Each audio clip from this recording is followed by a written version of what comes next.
My name is John Michael Larimer. I'm a messenger sent from God. I'm here to save mankind from his own self-destruction.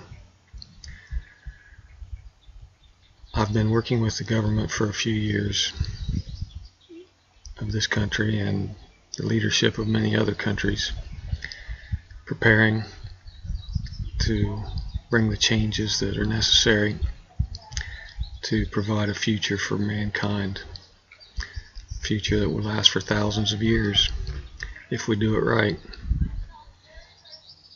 It's a gift from God, a gift of a new beginning. He has sent me to help get things straightened out. Mankind has been on the wrong path for many years, and there are many changes that must be made. Recently, well, for some time, I've had difficulty with certain individuals within the government who would see me not succeed in this effort. Particularly the financial industry and corporate backing of certain individuals within our government that have made it difficult as best they can to prevent me from bringing this message to you. So it was intended that I work through the government, with the government, and I still am hopeful that may work as yet. But at this time, I've chosen to bring the message directly to the people through this media, and there are many things I have to say, many directions that this has to go in, but I'm going to start at the beginning, which is the evidence of God's existence, scientific evidence. I've provided to many universities, in particular Harvard University I've been working with, and I will read my dissertation to them. It has been accepted verbally because of all the protocols and policies that have to be followed. It is not fully accepted as yet. I expect that it will be soon. I will read that. And just the information in this dissertation is pretty deep. The science is difficult to comprehend for most people, but if you bear with me and listen, you should get most of the idea. It should come through to you. It's titled "The Truth of God's Existence, Evolutionary Theory, and Equilibrium." Covers several areas, but we'll start with God. I would first say that I'm going to introduce two new postulates that utilize Einstein's special theory of relativity as the foundation for the concepts to be developed. Specifically, his first postulate establishes a basis of understanding of the functioning and behavior for systems in nature. The understanding of this postulate, along with direct observations and experience of common events, allow the derivation of the new postulates. Indeed, these new postulates would seem implicit by the comprehension of Einstein's first postulate itself. These new postulates for the functioning and control of systems in nature will then be utilized to facilitate the conceptualization of an overarching perspective of mankind and all life on Earth. I will begin with the understanding of the existence of God and will finish with a new concept of equilibrium of mankind interposing a new perspective of evolution to aid in the assimilation of the overall concept. This new understanding has never been introduced before and may be overwhelming at times, but must be viewed with an open mind to fully comprehend the deeply important conceptualization and accompanying message. The two new postulates are as follows. For all systems in nature, there is a system of control, a set of parameters by which the given system must function. There is a set of rules or laws or conditions that apply to define the limits of function for the given system.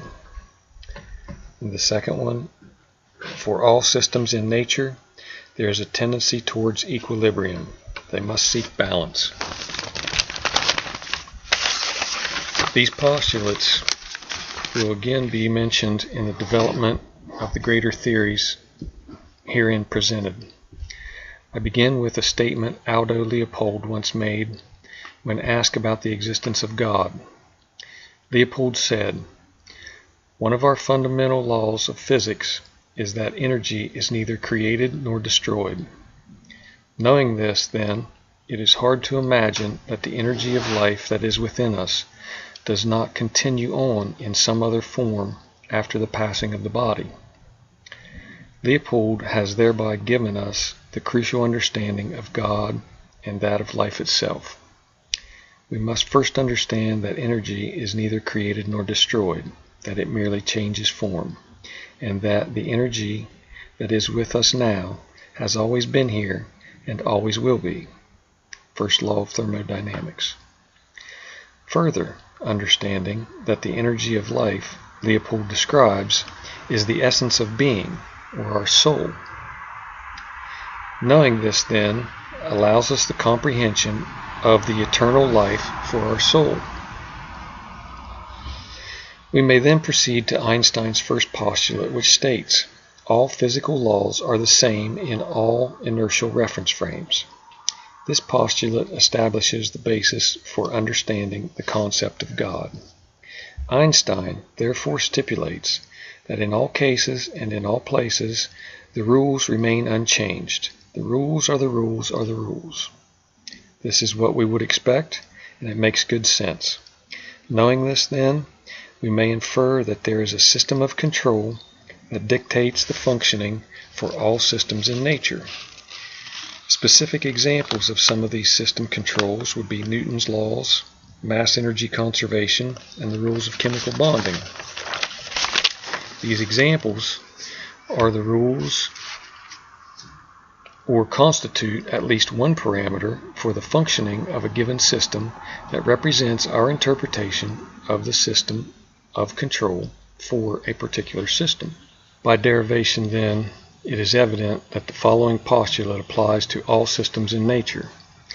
For all systems in nature, there is a system of control, a set of parameters by which the given system must function. There's a set of rules or laws or conditions that apply to define the limits of function for the given system. From this postulate, we may then conclude that a system of control must exist for the energy of life that Leopold earlier describes.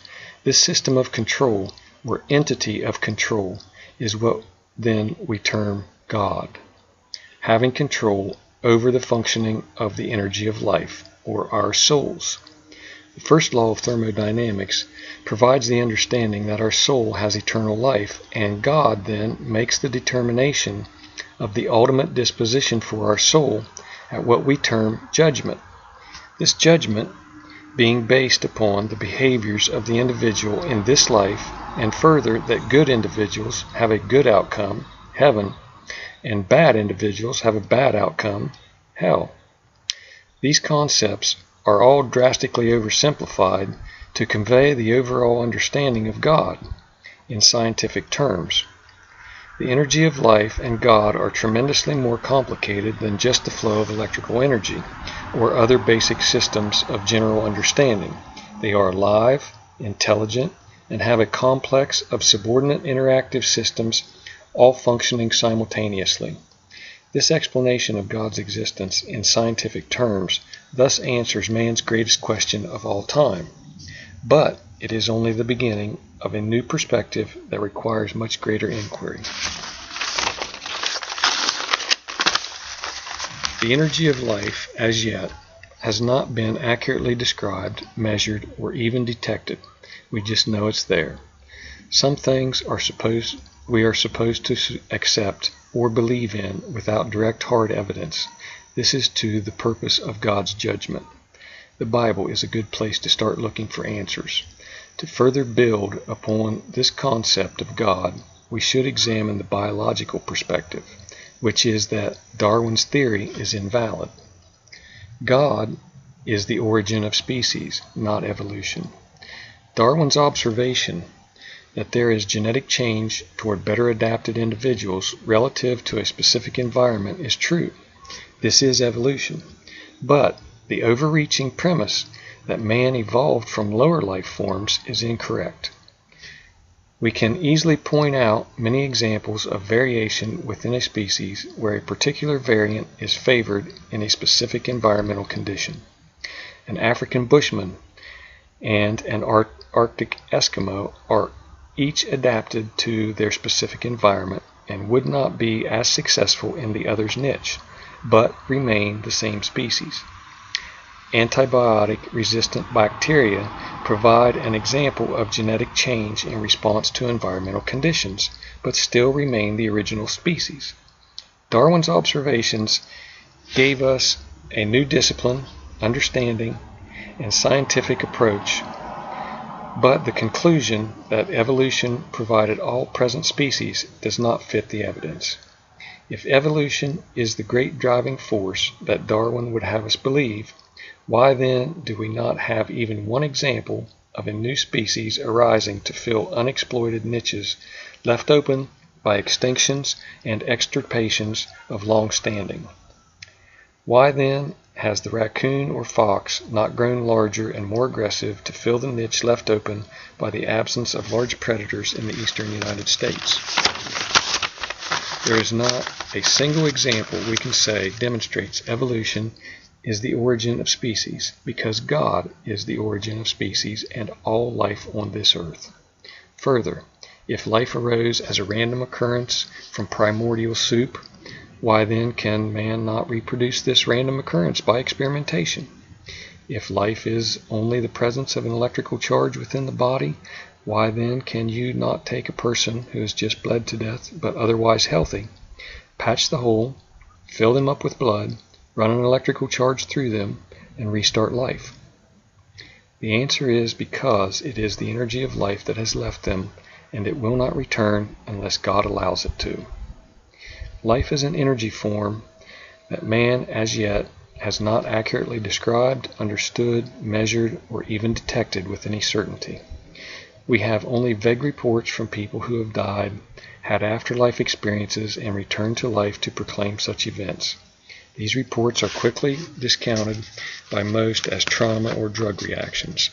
There are indeed many instances of evidence of spiritual life that we must open our minds to understand, such as the energy that is experienced between two lovers as they first meet, which is often described as an electricity between us. It is actually the meeting of their souls. All life on this earth is a type of energy that comes from and is controlled by God. He is the architect and creator of all living things that are now here and that have ever been here. One more consideration is the second law of thermodynamics, which states that there is a spontaneous tendency toward disorder. If true, then how did we progress from a lifeless, smoldering, anaerobic Mars-like planet to the highly organized systems of modern society we have today? Also, the fossil record indicates at least one mass extinction related to an asteroid impact, which would require a progression from a high degree of entropy to a high degree of order at least twice. How could this have happened at random in opposition to the second law of thermodynamics?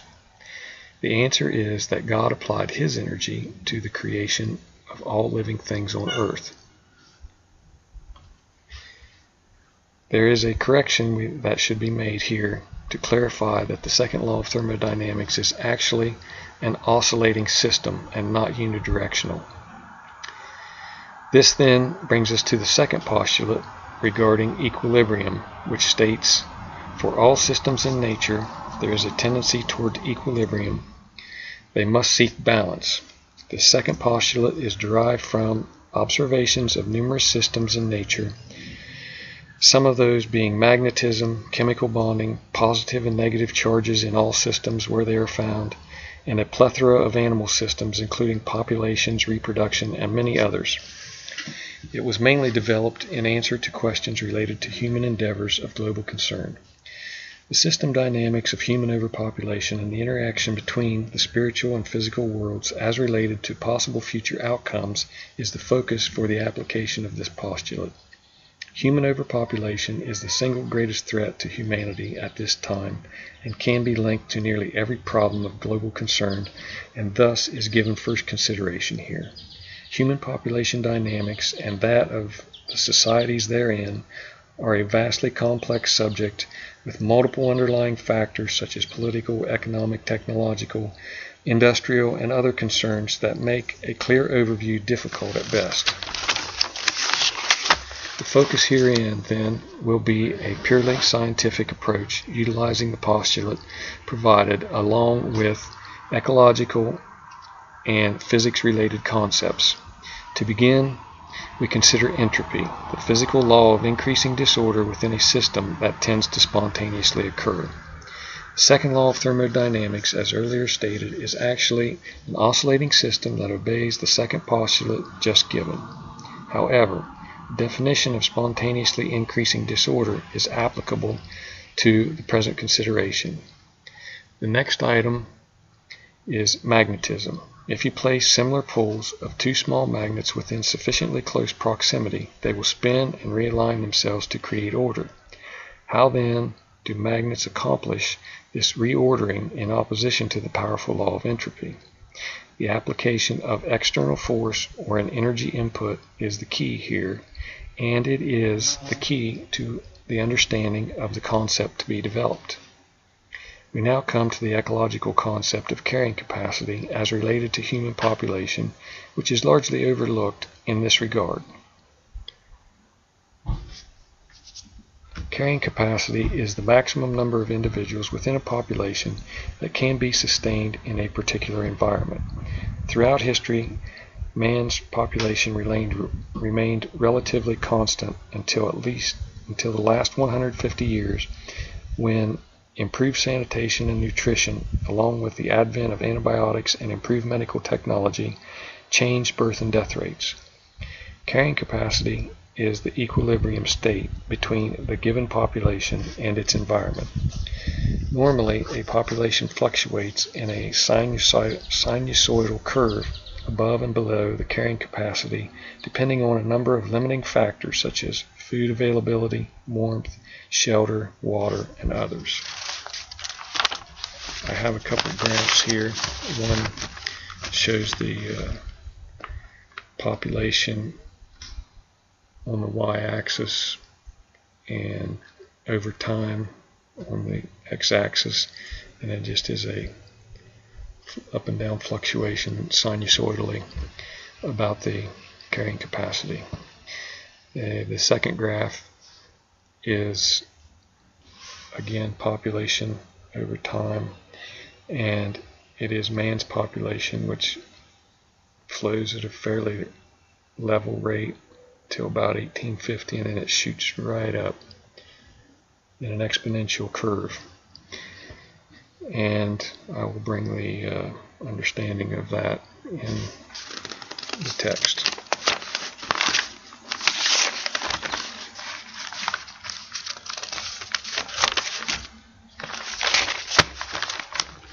Most with understanding of population cycles know that an exponential growth curve cannot be sustained indefinitely, and that a population crash is what follows. Man has been able to sustain this exponential growth because the input of energy allows a temporary delay of the usual downturn. Man has overproduced energy and other resources, metals, chemicals, food, and etc., and then overconsumed these resources to temporarily overcome the population equilibrium that should be maintained. What then will come is a dramatic and catastrophic population crash when these energy and resources, which are limiting factors, become sufficiently depleted. Shortages of food, water, and energy and other resources have already become problematic and are projected to only become worse.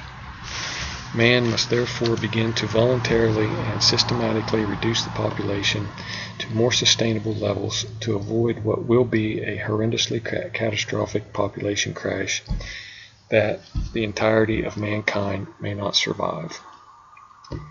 A disciplined and dedicated effort to reduce the birth rate must begin immediately.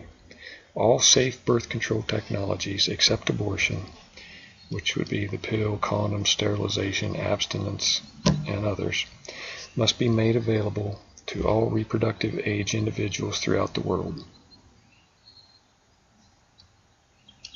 Governments must provide the necessary information and technology to all individuals within their jurisdiction and institute methods of compliance.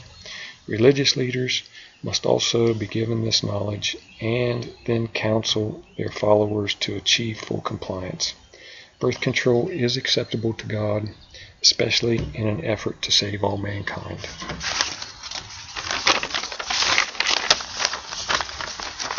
The equilibrium between man and his environment is terribly out of balance and must be corrected by us before the limiting factors do it for us. We must begin immediately to follow long-range planning with regard to population and resource management to ensure a future for our children.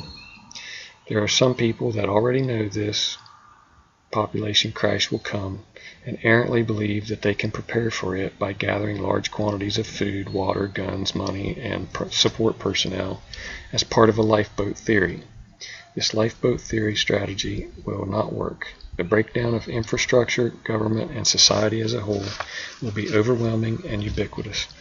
This brings us to the second consideration of equilibrium of man, that being the balance between good and bad men's behaviors and their influence relative to outcomes in the physical and spiritual worlds. The theory of God's existence herein states that man's behaviors in this physical world are what then determines his eternal disposition at his judgment, heaven or hell. To maintain equilibrium, there should be equity of numbers, roughly 50% to heaven and 50% to hell. There had been a small surplus to the side of heaven for centuries, but when man declared himself master of his own destiny via Darwin's theory of random occurrence, or evolution, the numbers going away from God increased. Societies changed their values from virtuous to materialistic,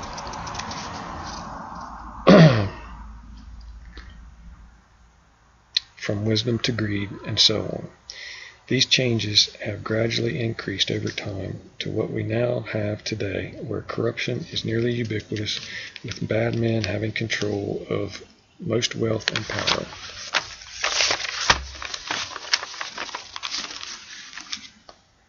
These bad men then influence those who would otherwise be good to do bad things just to survive, thus driving the numbers to a very high percentage of bad, thereby creating a considerable imbalance of the equilibrium of the spiritual world.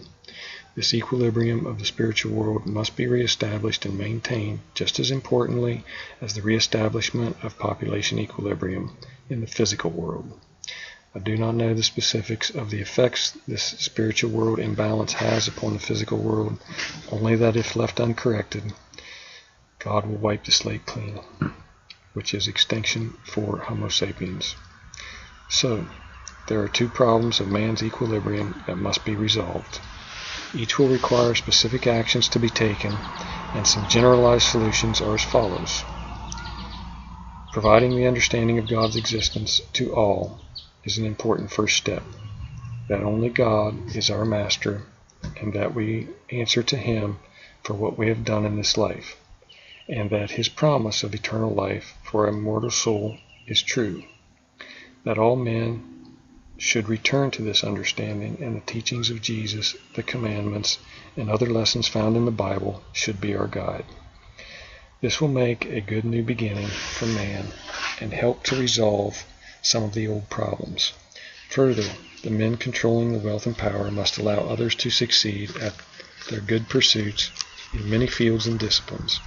Government corruption must end, and governments must again be in control instead of corporations and the wealthy.